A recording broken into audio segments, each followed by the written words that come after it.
MLC కవితపై suspension వేటు వేసింది BRS party. అధికారికంగా కొన్ని క్షణాల క్రితమే బీఆర్ఎస్ పార్టీ ప్రకటిస్తోంది. ఎమ్మెల్సీ కవితపై బీఆర్ఎస్ చర్యలకు ఉపక్రమించింది. నిన్న కాళేశ్వరం ప్రాజెక్టు నివేదికపై జరిగిన చర్చపై తన స్పందనను తెలియజేస్తూ హరీష్ రావు అలాగే సంతోష్ రావులపై తీవ్ర వ్యాఖ్యలు చేశారు కవిత. ఈ నేపథ్యంలో పార్టీ అధికారులతో పార్టీలో చర్చ అనంతరం బీఆర్ఎస్ ఈ చర్యలకు ఉపక్రమించినట్లుగా తెలుస్తోంది. బీఆర్ఎస్ ఎమ్మెల్సీ కవితపై చర్యలు తీసుకున్నట్లుగా కనిపిస్తోంది. సస్పెన్షన్ వేటు వేసింది. ఎమ్మెల్సీ కవితపై సస్పెన్షన్ వేటు వేసింది బీఆర్ఎస్ పార్టీ. పూర్తి సమాచారాన్ని మా కరెస్పాండెంట్ ఇస్మాయిల్ న్యూస్ రూమ్ నుంచి అందిస్తారు. ఇస్మాయిల్, కవిత సస్పెన్షన్ ని తాత్కాలిక చర్యగా చూడొచ్చా లేక శాశ్వతంగా పరిగణించే అవకాశం కనిపిస్తుందా? డెఫినెట్ బీఆర్ఎస్ ఏదైతే అధిష్టానం ఉందో కవిత ఇష్యూను చాలా సీరియస్గా తీసుకుంది అనేటువంటి దానికి ఏదైతే ఈ 3 లైన్ల సస్పెన్షన్ లెటర్ ఏదైతే ఉందో అదే ఒక ఉదాహరణ. నేను మీకు ఒకసారి చదివి వినిపిస్తాను. పార్టీ ఎమ్మెల్సీ శ్రీమతి కె కవిత ఇటీవల కాలంలో ప్రవర్తిస్తున్న తీరుతెన్నులు, కొనసాగిస్తున్న పార్టీ వ్యతిరేక కార్యకలాపాలు బీఆర్ఎస్ పార్టీకి నష్టం కలిగించే రీతిలో ఉన్నందున పార్టీ అధిష్టానం ఈ విషయాన్ని తీవ్రంగా పరిగణిస్తున్నది.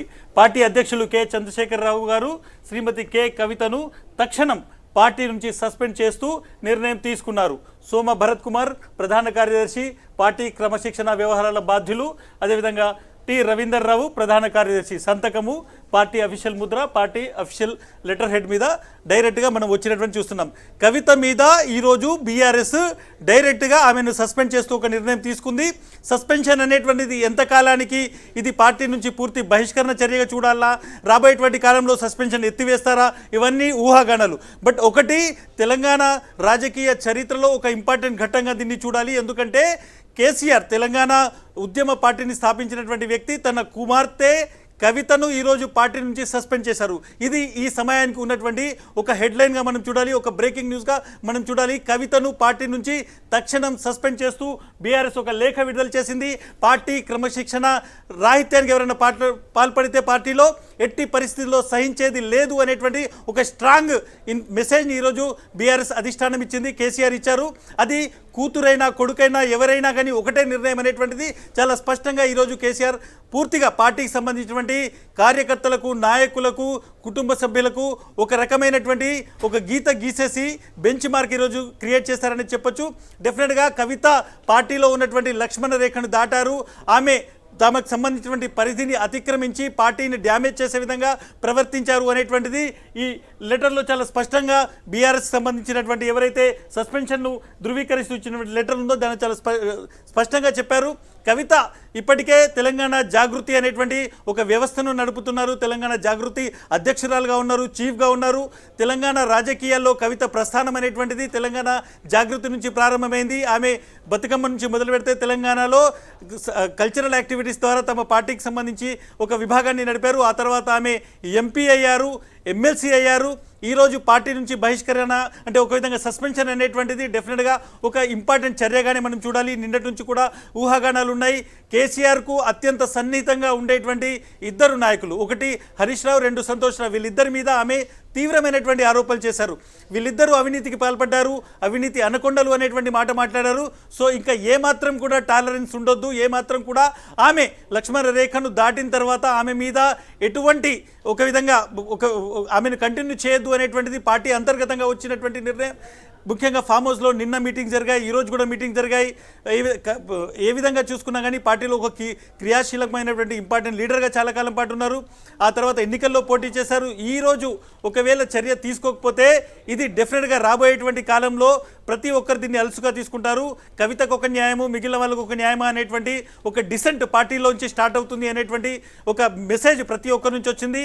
కేసీఆర్ కూడా ఇమీడియట్గా సస్పెండ్ చేయమని చెప్పారు. సో డెఫినెట్గా ఈరోజు తెలంగాణ రాజకీయాల్లో, ముఖ్యంగా బీఆర్ఎస్ రాజకీయాల్లో కేసీఆర్ తీసుకున్నటువంటి నిర్ణయం ఒక సంచలనంగానే చూడాలి. నిన్న కవిత మాట్లాడినటువంటి స్టేట్మెంట్స్ సంచలనమైతే దానికి మించినటువంటి ఒక హెడ్లైన్ బ్రేకింగ్గా ఈరోజు కేసీఆర్ తీసుకున్నటువంటి నిర్ణయం ఉంది. ఉదయం నుంచే ఊహాగానాలు ఉన్నాయి. కవితను పార్టీ నుంచి బహిష్కరిస్తారని, లేదంటే షోకాజ్ నోటీస్ ఇస్తారా, సస్పెండ్ చేస్తారా, ఇవన్నీ ఊహాగానాలు ఉన్నాయి. కానీ మధ్యాహ్నం 12 గంటలకల్లా పార్టీలో ఒక నిర్ణయం అయిపోయింది. కవితను ఎట్టి పరిస్థితిలో పార్టీలో ఇంకా కంటిన్యూ చేయరు అనేటువంటిది. సో చాలామంది బహిష్కరణగా అనుకున్నారు, ఎందుకంటే గతంలో చాలామంది నాయకుల మీద బహిష్కరణ వేటు వేస్తారు. బట్ ఆ తర్వాత సస్పెన్షన్కి పరిమితమయ్యారు. ఈ రోజు నుంచి ఆమె బీఆర్ఎస్లో ఒక బీఆర్ఎస్ పార్టీపై కానీ బీఆర్ఎస్ ఇంటర్నల్గా ఆమె ఒక సభ్యురాలు కాదు కాబట్టి ఆమెకు పార్టీ నుంచి దూరం చేస్తూ ఒక సస్పెన్షన్ ఆర్డర్ అయితే వచ్చింది. డెఫినెట్గా రాబోయేటువంటి కాలంలో ఈ సస్పెన్షన్ కొనసాగుతుందా, ఆమె మరణ వివరణ ఇస్తారా ఏంటిది అనేటువంటిది కూడా చూడాలి. బట్ ఈ రోజుకి కవితను పార్టీ నుంచి సస్పెండ్ చేస్తూ కేసీఆర్ ఒక నిర్ణయం తీసుకున్నారు. దాన్ని ఇంప్లిమెంట్ చేస్తూ బీఆర్ఎస్ పార్టీ ఒక లేఖను విడుదల చేసింది. ఈ క్షణానికి దీని ఒక బ్రేకింగ్గా చూడాలి. అనుశ్రీ, ఇస్మాయిల్, కవిత సస్పెన్షన్ అన్నది బీఆర్ఎస్ పార్టీ ఇమేజ్ పై ఏదైనా ప్రభావం చూపిస్తుందా? పార్టీ వర్గాలు ఎలా చూస్తున్నాయి దీన్ని? డెఫినెట్గా బీఆర్ఎస్కి సంబంధించి కొద్ది రోజుల నుంచి మనం చూసుకుంటే మే 30వ తారీఖు నుంచి కవిత మాట్లాడినటువంటి తీరు చాలా వరకు ఆ పార్టీని డ్యామేజ్ చేసింది అనేటువంటి చాలా స్పష్టంగా కనిపిస్తుంది. గతంలో కొన్ని దయ్యాలు కేసీఆర్ చుట్టూ చేరాయి అనేటువంటిది ఆమె ముందుగా చెప్పారు. నేను ఇక్కడ ఒకసారి ఏదైతే లెటర్ ఉందో ఆ లెటర్ను ఒకసారి మళ్ళీ చదివించి మీకు ముందుకెళ్తాను. పార్టీ ఎమ్మెల్సీ శ్రీమతి కె కవిత ఇటీవల కాలంలో ప్రవర్తిస్తున్న తీరుతెన్నులు, కొనసాగిస్తున్న పార్టీ వ్యతిరేక కార్యకలాపాలు బీఆర్ఎస్ పార్టీకి నష్టం కలిగించే రీతిలో ఉన్నందున పార్టీ అధిష్టానం ఈ విషయాన్ని తీవ్రంగా పరిగణిస్తుంది. పార్టీ అధ్యక్షులు కె చంద్రశేఖరరావు గారు శ్రీమతి కె కవితను తక్షణం పార్టీ నుంచి సస్పెండ్ చేస్తూ నిర్ణయం తీసుకున్నారు. ఇది ఈరోజు సస్పెన్షన్కు సంబంధించినటువంటి చాలా ఇంపార్టెంట్గా డిసిషన్గా మనం చూస్తున్నాం. దీన్ని మనం చాలా స్పష్టంగా ఇక్కడ చూడొచ్చు. అయితే ఈ మొత్తం వ్యవహారంలో ఒకటి చాలా స్పష్టంగా కనిపిస్తుంది. ఎట్టి పరిస్థితుల్లోనూ ఆమె చేసినటువంటి వ్యాఖ్యలు ఏవైతే ఉన్నాయో ఇక్కడ టాలరేట్ చేయొద్దు అనిపించింది. మే 31వ తారీఖు నుంచి మనం చూసుకుంటే ఆమె కొన్ని వ్యాఖ్యలు చేసింది. అందులో చాలా ఇంపార్టెంట్ ఏంటంటే కేసీఆర్ చుట్టూ కొంతమంది దయ్యాలు చేరారు, కొన్ని దయ్యాలు చేరాయి, దానివల్ల కేసీఆర్కి ఇబ్బంది అవుతుంది అనేటువంటి మాటను వాళ్ళు చెప్తున్నారు. సో ఆ తర్వాత కూడా రెండో విషయం కూడా చెప్పారు. ముఖ్యంగా పార్టీలో కీలకమైనటువంటి నేత జగదీశ్వర్ రెడ్డి గురించి ఆమె కొన్ని కామెంట్స్ చేశారు. ఆ తర్వాత నిన్న ఏకంగా ప్రెస్ మీట్ పెట్టి కాళేశ్వరానికి సంబంధించినటువంటి ఒక సున్నితమైనటువంటి ఇష్యూ నడుస్తున్నప్పుడు బీఆర్ఎస్ పార్టీలో తీవ్రమైనటువంటి ఒక సంక్లిష్ట పరిస్థితుల్లో పార్టీ ఉన్నటువంటి నేపథ్యంలో ఎవరైతే హరీష్ రావు ఉన్నారో, ఎవరైతే సంతోష్ రావు ఉన్నారో వీళ్లకు అవినీతిలో పాత్ర ఉంది, వీళ్ళు అవినీతి అనకొండలు అనేటువంటి కామెంట్ చేశారు. ఇమీడియట్గా బీఆర్ఎస్ నుంచి ఒక రియాక్షన్ వచ్చింది. బీఆర్ఎస్ అఫీషియల్ ఎక్స్ హ్యాండిల్ నుంచి ఒక హరీష్ రావుకు సంబంధించినటువంటి ఒక వీడియోను పోస్ట్ చేశారు. ఆ వీడియోలో చాలా స్పష్టంగా 6 అడుగుల బుల్లెట్ సింహం సింగిల్గానే వస్తుందంటూ హరీష్ రావుకు బీఆర్ఎస్ అఫీషియల్గా ఆయనకు అండగా నిలిచింది. మరి కాసేపటి తర్వాత కేటీఆర్ కూడా హరీష్ రావును పొగడుతూ అదే ట్వీట్ను మళ్ళీ ఆయన కూడా రీట్వీట్ చేయడం జరిగింది. అంటే సాలిడారిటీ కావచ్చు, సపోర్ట్ కావచ్చు హరీష్ రావుకు నిన్నటి నుంచే స్టార్ట్ అయిపోయింది. బట్ కంటిన్యూయేషన్లో ఏంటంటే నిన్నటి నుంచి జరుగుతున్నటువంటి డైనమిక్స్లో, డిస్కషన్స్లో చూసుకుంటే కవిత మీద ఒక స్ట్రాంగ్ చర్య తీసుకోవాలి, లేదంటే రాబోయేటువంటి కాలంలో ఇంకా ఆమె ఇటువంటి పార్టీని డ్యామేజ్ చేసేటువంటి చర్యలకు పాల్పడుతుంది, అటువంటి కామెంట్స్ చేస్తుంది, తద్వారా పార్టీలో డిసిప్లిన్ దెబ్బతింటుంది, పార్టీలో ఉన్నటువంటి వాళ్ళు క్రమశిక్షణను తప్పేటువంటి ప్రమాదం ఉందని చాలా స్ట్రాంగ్గా పార్టీలో ఉన్నటువంటి ఇంపార్టెంట్ లీడర్స్ కేసీఆర్కు చెప్పారు. ఆ తర్వాత కేసీఆర్ ఆదేశాల మేరకు ఈ సస్పెన్షన్ లెటర్ అనేటువంటిది డైరెక్ట్గా వచ్చింది. సో కవిత ఈ రోజు నుంచి బీఆర్ఎస్లో లేదు, బీఆర్ఎస్ నుంచి ఆమెను బయటికి తీసేశారు, ఆమెను సస్పెండ్ చేశారు, బీఆర్ఎస్ నుంచి ఆమెను డిటాచ్ చేశారు అనేటువంటి ఒక స్ట్రాంగ్ మెసేజ్ అయితే ఈ లెటర్ ద్వారా వచ్చింది. బట్ రాబోయేటువంటి రోజుల్లో కవిత ఏం చేయబోతున్నారు? తెలంగాణ జాగృతి చీఫ్గా ఆమె ఒక పొలిటికల్ పార్టీ వైపు వెళ్తారా? బీఆర్ఎస్కు ప్యారలల్గా ఒక పార్టీని మళ్ళీ స్థాపిస్తారా? తెలంగాణ జాగృతిని ఒక పార్టీ చేస్తారా? ఏంటిది అనేటువంటి చూడాలి. ఎందుకంటే ఆమె బీఆర్ఎస్కి సంబంధించి చాలా సీరియస్గా కామెంట్ చేస్తున్నారు. తన తండ్రి కేసీఆర్ పట్ల విధేయత ప్రకటిస్తూనే పార్టీలో ఉన్నటువంటి వాళ్ళ మీద సీరియస్ కామెంట్స్ చేస్తున్నారు. పార్టీ ఉంటే ఎంత, లేకుంటే ఎంత అనేటువంటి కామెంట్స్ చేస్తున్నారు. పార్టీ డ్యామేజ్ అయినా పర్వాలేదు అనేటువంటి కామెంట్ చేస్తున్నటువంటి నేపథ్యంలో ఆమె ప్రయాణం ఎటువైపు ఉంటుంది? ఒక కొత్త రాజకీయ పార్టీ వైపు వెళ్తుందా ఆమె, లేదంటే జాగృతిలోనే ఉండి బీఆర్ఎస్లోకి మళ్ళీ వచ్చేందుకు ట్రై చేస్తారా? ఏంటిది అనేటువంటిది ఇప్పుడు ఉన్నటువంటి ప్రధానమైనటువంటి ప్రశ్న. ఇస్మాయిల్, ప్రస్తుతానికైతే సస్పెన్షన్ పై కవిత అధికారికంగా స్పందించలేదు, కానీ ఒకవేళ ఈ రేంజ్ రియాక్షన్ ఉంటుంది పార్టీ నుంచి అని ఆమె ఊహించుండొచ్చా? మరి పార్టీ నుంచి వచ్చిన ఎమ్మెల్సీ పదవిపై ఎట్లాంటి నిర్ణయం తీసుకునే అవకాశం కనిపిస్తోంది? డెఫినెట్గా కేసీఆర్ స్వభావాన్ని చాలా దగ్గరగా చూసినటువంటి వ్యక్తి, అందరికంటే రాజకీయాల్లో ముఖ్యంగా చాలామంది లీడర్స్ కంటే కూడా చాలా దగ్గరగా చూసినటువంటి వ్యక్తి కవిత. ఎందుకంటే తన తండ్రి ఎటువంటి సమయంలో ఎటువంటి నిర్ణయాలు తీసుకుంటారు, ఆయన రాజకీయ అడుగులు ఎలా ఉంటాయి అనేటువంటిది కుటుంబ సభ్యులుగా, అదేవిధంగా రాజకీయ పార్టీలో వచ్చినటువంటి ఒక లీడర్గా డెఫినెట్గా కవితకు చాలా అనుభవం ఉంది, చాలా అనుబంధం కూడా ఉంది కేసీఆర్తో. సో గతంలో మనం ఒకసారి చూసుకుంటే విజయశాంతి కావచ్చు, ఆలయ నరేంద్ర కావచ్చు, ఇటీవల కాలంలో ఈటీఎల్ రాజేందర్ లాంటి వాళ్ళు కావచ్చు, చాలామంది ఉన్నారు. కేసీఆర్ ఎక్కడైనా వీళ్ళు పార్టీ లైన్ తప్పుతున్నారు, క్రాస్ అవుతున్నారు, ఇబ్బంది పెడుతున్నారు అనేటువంటి టైంలో చాలా హార్ష్ డెసిషన్ కేసీఆర్ చాలా సందర్భాల్లో తీసుకున్నారు. పొలిటికల్గా ఇవి చాలా వరకు కేసీఆర్కు రాజకీయంగా కొన్నిసార్లు ఇబ్బంది కలిగించిన, రాజకీయంగా కొన్నిసార్లు ఆయనను ఒక విధంగా నష్టాన్ని చేకూర్చినా ఆయన ఇటువంటి డెసిషన్స్ చాలా తీసుకున్నారు. సో డెఫినెట్గా నిన్న ప్రెస్ కాన్ఫరెన్స్ పెట్టినటువంటి సమయంలోనే తాను లక్ష్మణ రేఖను దాటి మాట్లాడుతున్నటువంటి విషయం డెఫినెట్గా కవితకు తెలుసు అనేటువంటిది చాలామంది బీఆర్ఎస్ లీడర్స్ చెప్తున్నారు.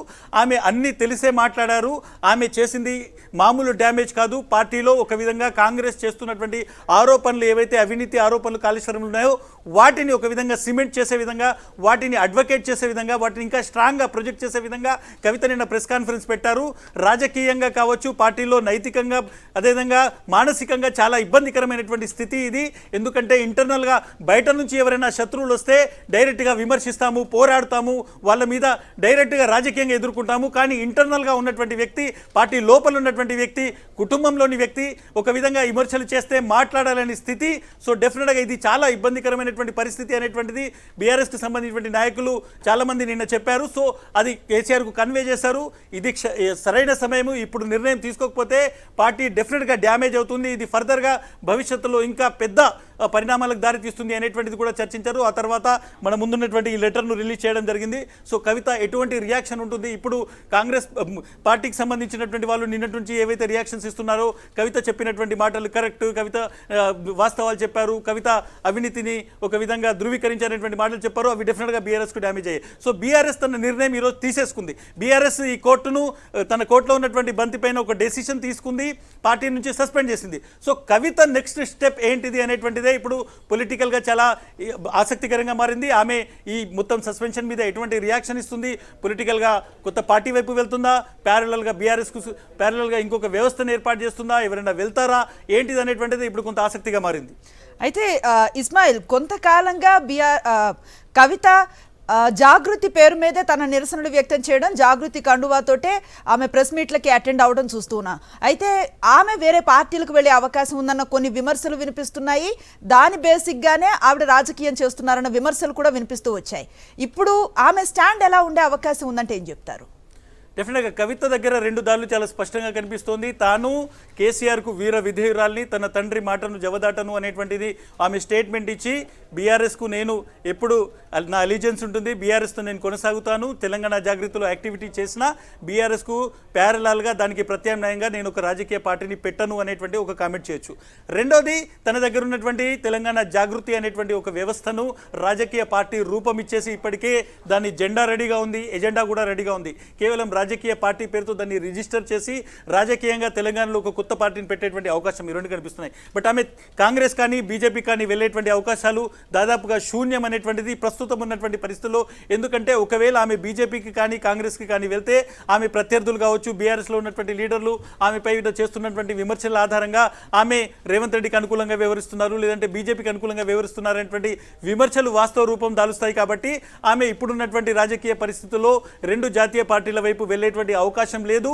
వీలైనంత వరకు తన తెలంగాణ జాగృతిని మరింత బలోపేతం చేసి దానికి ఒక రాజకీయ రూపం ఇచ్చేటువంటి అవకాశం ఉంది, తానేంటిదో ప్రూవ్ చేసుకునేటువంటి అవకాశం ఉంది. ఆమె ముందు నుంచి కూడా తన రాజకీయ ఎబిలిటీ, తనకున్నటువంటి రాజకీయమైనటువంటి తనకున్నటువంటి అనుభవాన్ని, తన శక్తియుక్తుల్ని పూర్తిగా వాడుకోవడం లేదు, తనకు స్పేస్ ఇవ్వడం లేదు, పొలిటికల్గా తనకు ఎదిగే అవకాశం ఇవ్వడం లేదు అనేటువంటిది చాలా సందర్భాల్లో ఆఫ్ ద రికార్డ్ ఆమె చాలా మంది నాయకులతోని మీడియాతోని పంచుకున్నటువంటి సందర్భం. సో డెఫినెట్గా ఇప్పుడు ఆమె ఒక విధంగా తన వింగ్స్ ఓపెన్ అయినట్టు తనకు పూర్తిగా రాజకీయంగా తను అడుగులు వేసేటువంటి అవకాశం ఉంది. కాబట్టి ఆమె ఒక విధంగా తెలంగాణ జాగృతి వైపు ఇంకా బలోపేతం చేసేటువంటి అవకాశం ఉంది. లేదు, తన తండ్రి ఒక రాజకీయ పార్టీని పెట్టి ఒక భావజాలాన్ని తెలంగాణలో ఇంత స్థాయిలో ఒక పార్టీని విస్తరించినటువంటి నేపథ్యంలో దానికి అనుకూలంగా ఉండాలి అనేటువంటి ఆలోచన కూడా ఉండొచ్చు. బట్ రెండిట్లో ఆమె ఏ దారి తీసుకుంటుంది అనేటువంటిది మరికొద్ది రోజుల్లో, మరికొద్ది గంటల్లో ఆమె స్టేట్మెంట్ ద్వారా కావచ్చు, ఆమె ప్రెస్ మీట్ ద్వారా కావచ్చు, ఆమె ప్రకటన ద్వారా, ఆమె చేయబోయేటువంటి రాజకీయ కార్యక్రమాల ద్వారా ఒక విధంగా బయటికి అందరికీ తెలిసేటువంటి అవకాశం ఉంది. Right, thank you Ismail.